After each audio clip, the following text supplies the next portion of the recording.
And we did not have SOP, standard operating procedures, for such encounters when it was something related to cults or satanic or anything of that type of pagan practices. It is that if you drink the blood, it's going to give you superpowers that are above the mundane. What I'm going to talk about is crimes with some type of occult connection to them, okay? Or which unfortunately many times, Charlie, we've talked about this, where law enforcement doesn't really like to look at that aspect. Not at all, no. Of when a crime is committed or victims are found and they, they're trying to figure out who that person was or why they were killed or circumstances. They totally ignore Yes. that in some cases there's some type of aspect to it that's not strictly the maybe the ex-boyfriend or the neighbor, or Sure. and sometimes even if they are, there's something more to it. And as I was telling you earlier, like back in the 1970s, we had in West Broward 5 women that were killed within an 18-month span, young women, and even 40 years later, it's an unresolved crime. They were, as a matter of fact, they haven't even been identified. They were dumped, and unfortunately, even then, they don't have that much information. And right away, a lot of people think of serial killer because that's the big thing now. Right. But I'm not saying it wasn't a serial killer, but I want you to step in and talk about, in your experience, that you've come across where sometimes these murderers, there's more to them than just... Absolutely. We did not have SOP, standard operating procedures, for such encounters when it was something related to cults or satanic or anything of that type of pagan practices. My agency has become the #1 authoritative agency in the United States as a cult investigation leader. And we work in liaison a lot of times with law enforcement, federal agencies, and international for that matter.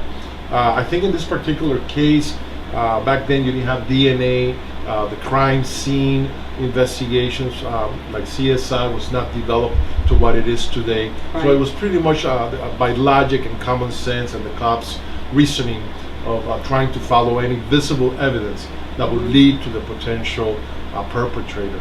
On this particular case of the murders that you're talking about, which I'm preliminarily acquainted with, there were certain items that were indicative of satanic circles, and that makes it a cult investigation matter.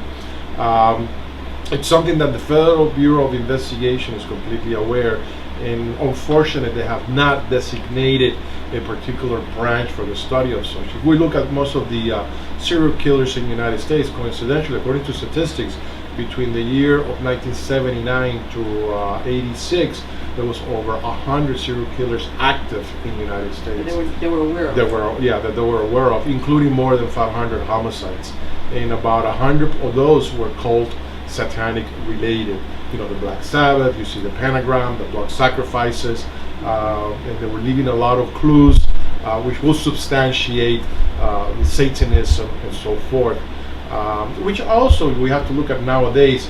There in California, for example, there's over 10,000 children in statistics that are disappearing on a yearly basis. And I've heard of that too. That sometimes that they believe that sometimes that there is some type of connection with this children disappearances. And for the satanic circle. The belief is that if you drink the blood, it's going to give you superpowers that are above the mundane, and that they don't practice cannibalism.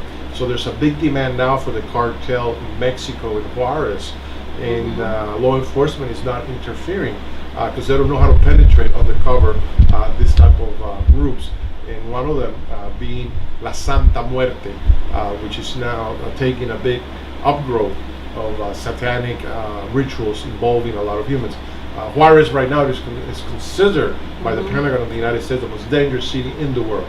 Right. It has more homicides and more missing people than anywhere else in the world, even in combat Iraq and Afghanistan. But what you're telling me is that there's another aspect besides just the crime or the deaths because of crime. Yeah. That there's an undercurrent of occult killings, in other words. Law enforcement, of course, they go through the basics: who, what, when, where, and why, and forensic science comes into play in order to identify the perpetrators. A lot of times it's hard. Like we spoke earlier, you have one of the most notorious serial killers, the Zodiac, in California in the Mhm. 60s.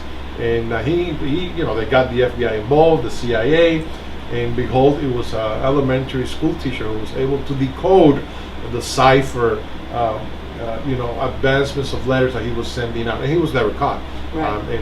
Right. They had suspicions, but they never were able to really. And these people are pretty smart in their doing. They're doing abductions of children. It's a major felony crimes.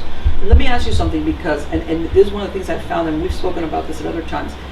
Hollywood gives us this version of that sacrifices or Satanism or anything like that. It's the altar and this, but there's people that do ritual sacrifice, and it's not necessarily under those circumstances. They could be much more subtle, True. where they're sacrificing human beings or killing them and Right. dumping them. Right.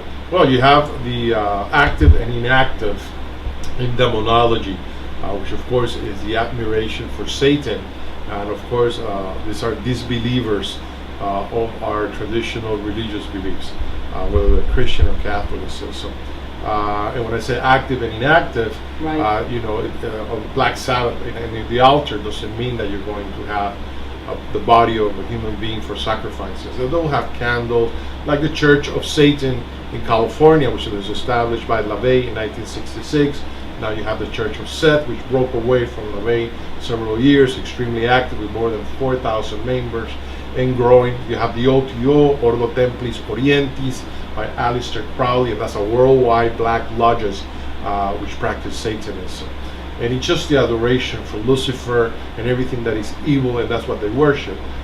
Contrary to the people that go to church on Sundays and pray to. But there's a lot of baby Satanists Jesus. that will tell you that even though they're Satanists, that doesn't necessarily mean that they're sacrificing children or anybody. True, true, true, true.